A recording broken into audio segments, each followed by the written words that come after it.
नमस्कार, श्री स्वामी समर्थ. तुम्ही कधी विचार केला आहे का? महाराष्ट्रात इतकी मोठी-मोठी देवस्थानं आहेत.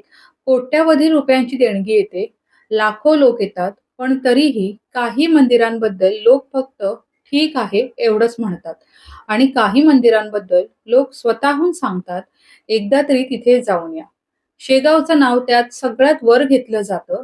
आणि खरं सांगू का, मी स्वतःही खूप वेळा लोकांच्या तोंडून हे ऐकलेलं आहे. एकदा शेगावला जाऊन ये, खूप वेगळं वाटेल. मन शांत होतं. तिथली व्यवस्था पाहून धक्का बसतो. अगदी साधे लोक, प्रवासात भेटलेले लोक, नातेवाईक, मित्र कित्येकांनी मला हे सांगितलेलं आहे. आणि म्हणूनच आज आपण बोलणार आहोत, शेगाव संस्थान इतकं मोठं कसं झालं?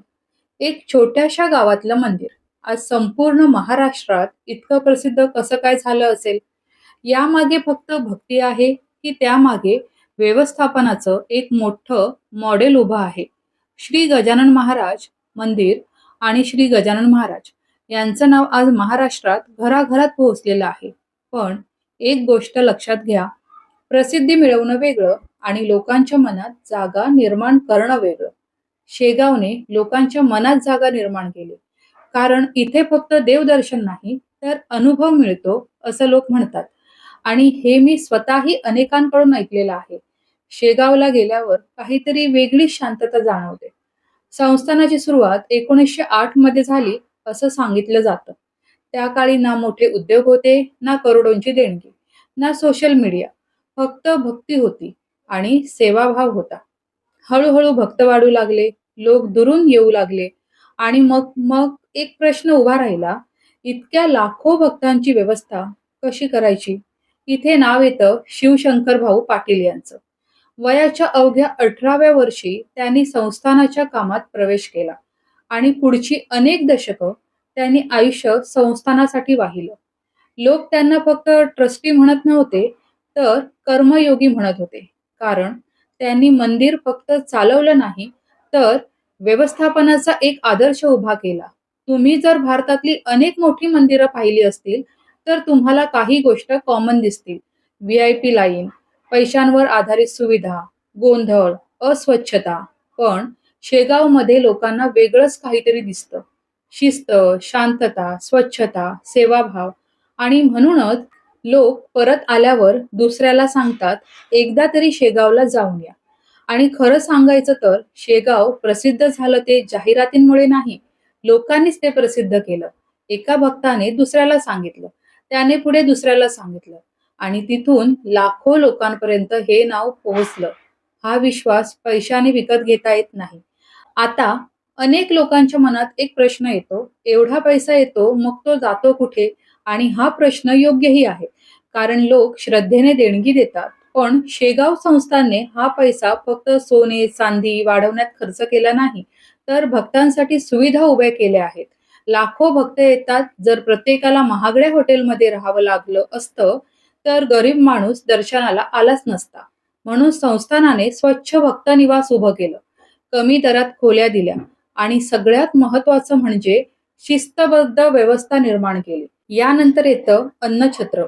दररोज हजारो लोकांना अन्न दिलं जातं आणि विशेष गोष्ट म्हणजे अनेक सेवाधारी हे काम विना मोबदला करतात. म्हणजे अजूनही तिथे सेवा जिवंत आहे असं भक्त मानतात. संस्थानाने फक्त मंदिर उभारलं नाही, तर शिक्षण आणि आरोग्य क्षेत्रातही काम केलं.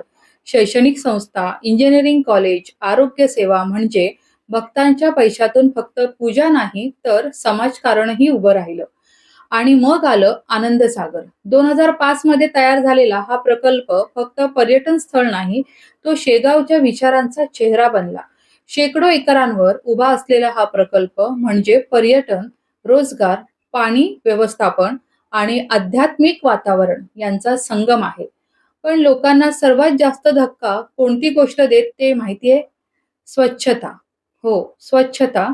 कारण भारतात अनेक धार्मिक ठिकाणी तुम्हाला घाण, प्लास्टिक, अस्वच्छता दिसते. पण शेगावमध्ये लोक म्हणतात, हे भारतातलं मंदिर आहे की परदेशातलं व्यवस्थापन? आणि खरं सांगायचं तर हे सगळं ऐकताना, शेगावबद्दल बोलताना माझ्या मनात नकळत एक अभंग येतो. गजानना, तुझ्या दारी मन माझं हरपून जाई. शांत वारा शेगावचा, भक्तीचीच गाथा गाई, ना सोन्याची आस मला, ना मोठेपणाची छाया, तुझ्या चरणी बसताना मिळते मनाला माया. सेवेतच देव दिसे हे शेगाव शिकवे, भक्ताच्या त्या अश्रूंमध्ये महाराज प्रेमाने हसे. गोंधळलेल्या जगामध्ये एकच आधार आहे, गणगण गणात बोते, मन सतत म्हणत राहे. आजच्या काळात अनेक धार्मिक संस्था पैशासाठी टीकेच्या भोवऱ्यात अडकतात, पण शेगाव संस्थांचं नाव लोक अजूनही आदराने घेतात. याचा अर्थ असा नाही की संपूर्ण सगळं परिपूर्ण आहे, पण एक गोष्ट नक्की आहे, या संस्थानाने दाखवून दिलं की भक्तीला जर शिस्त, सेवा आणि प्रामाणिकपणा, व्यवस्थापनाची जोड मिळाली, तर मंदिर फक्त देवदर्शनाचं ठिकाण राहत नाही, तर समाजासाठी प्रेरणा बनतं. देव मोठा असतो की मंदिर, हा प्रश्न अनेक जण विचारतात. पण शेगाव कदाचित एक गोष्ट शिकवतं, देव मोठा असेलच, पण भक्ताची सेवा केली तरच देव पण टिकून राहतं. धन्यवाद. श्री स्वामी समर्थ.